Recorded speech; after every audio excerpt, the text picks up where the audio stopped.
Nuraghen, das Schweigen der Zyklopen. Wenn die Sonne tief über dem Mittelmeer steht und das raue Buschland Sardiniens in ein Licht aus flüssigem Gold und tiefen Schatten taucht, geschieht etwas Unheimliches. Die Landschaft verändert sich. Aus den Hügeln, die nach wilder Myrte und trockenem Staub riechen, schälen sich Silhouetten, die nicht dorthin zu gehören scheinen. Es sind die Nuraghen, dunkle, kegelförmige Türme, die wie steinerne Wächter in die Ewigkeit starren.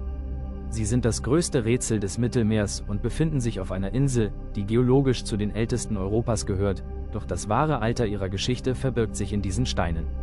Über 7000 dieser massiven Festungen stehen noch heute, manche als einsame Ruinen, andere als komplexe Palastanlagen. Sie wurden von einer Zivilisation erbaut, die vor mehr als 3500 Jahren, in der Bronzezeit, ihre Blüte erreichte und eine Architektur schuf, die ihrer Zeit um Jahrtausende voraus war.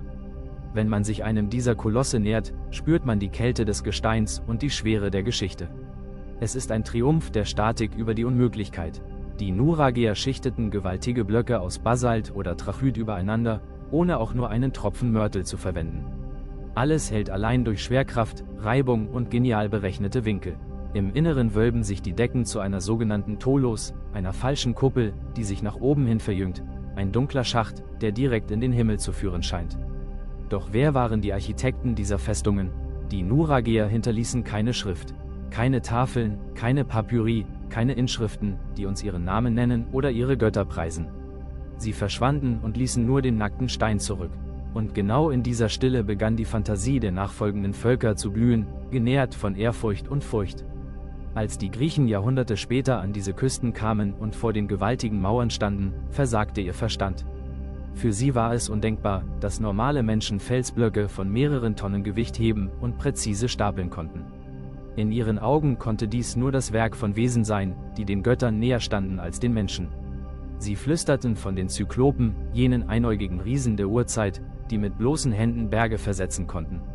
Nur sie, so glaubte man, besaßen die rohe Kraft für dieses zyklopische Mauerwerk. Diese Legende ist nicht nur ein fernes Echo der Griechen. Sie ist tief in der sardischen Erde verwurzelt. Wer durch das Hinterland streift, findet nicht nur die Türme, sondern auch die Tombe dei Giganti, die Gigantengräber.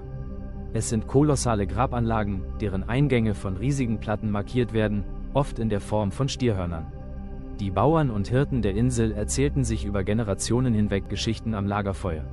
Geschichten von einem stolzen Geschlecht von Riesen, 3 Meter groß, die einst über die Insel herrschten, bevor die kleinen Menschen kamen. Man sagt, wenn der Wind im Herbst durch die Ritzen der Nuraghen heult, könne man noch immer den schweren Atem dieser Riesen hören, die in den Tiefen der Erde schlafen und darauf warten, ihre Insel zurückzufordern. Archäologen fanden in den Gräbern zwar die Knochen hunderter Menschen, doch die Legende der Riesen hält sich hartnäckiger als jede wissenschaftliche Erklärung.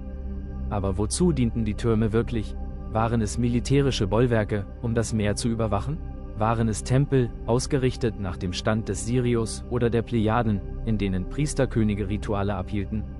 Oder waren es Wohnstätten, in denen das Feuer der Bronzezeit loderte, während draußen die Welt dunkel war? Die einzigen Hinweise, die wir haben, sind klein, stumm und aus Metall. Kleine Bronzefiguren, die in den Ruinen gefunden wurden. Sie zeigen Krieger mit gehörnten Helmen, Bogenschützen, Priesterinnen und Stammesfürsten mit weiten Umhängen. Sie blicken uns aus leeren Augen an, Boten einer Welt, die reich, kriegerisch und hochkomplex war. Heute stehen die Nuraghen still da. Efeu klettert über die grauen Fassaden und Eidechsen huschen über die Steine, die einst von Riesenhand bewegt worden sein sollen. Wenn sie ihre Hand auf die raue Oberfläche legen, berühren sie eine Zeit, die wir vielleicht nie ganz verstehen werden. Die Nuraghen sind kein offenes Buch. Sie sind ein verschlossener Tresor. Sie haben ihr Geheimnis mit ins Grab genommen, bewacht von Zyklopenmauern und dem ewigen Wind. Und vielleicht ist es genau das, was sie so faszinierend macht. Dass wir in einer Welt, in der alles erklärt scheint, hier vor einem Rätsel stehen, das einfach nur schweigt.